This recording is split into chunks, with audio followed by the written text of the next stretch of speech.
delve into, issues around respite. I worked in respite for a long time in my life, and it's an essential service for service users and families. It's like a home from home, and you build friendships, with clients and so forth, and that development and that friendship and that care and that surrounding is, you can't put a price on it.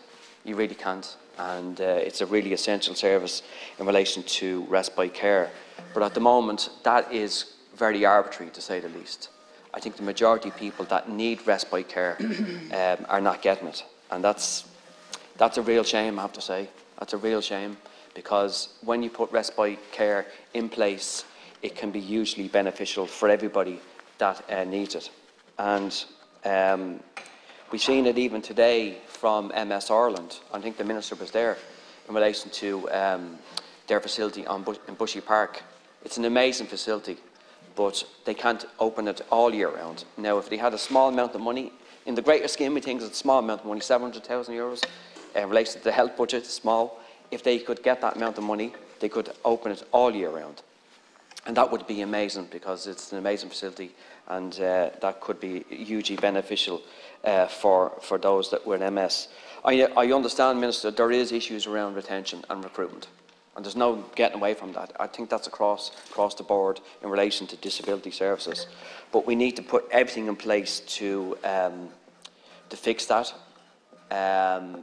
because if we don't fix it, then we're going to have this debate continuously in relation to staff, and particularly pay, and the issues around that.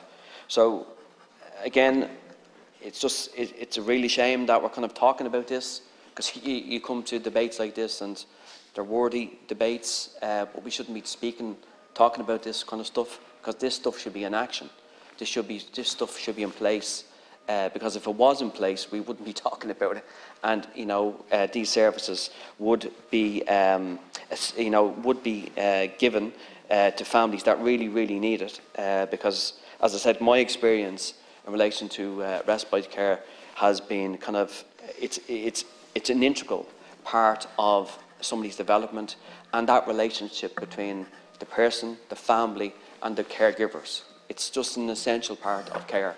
And it's and if we're not doing that as a society, which is awash with money, if we can't do that, then there's something fundamentally wrong with our health service. Thank you.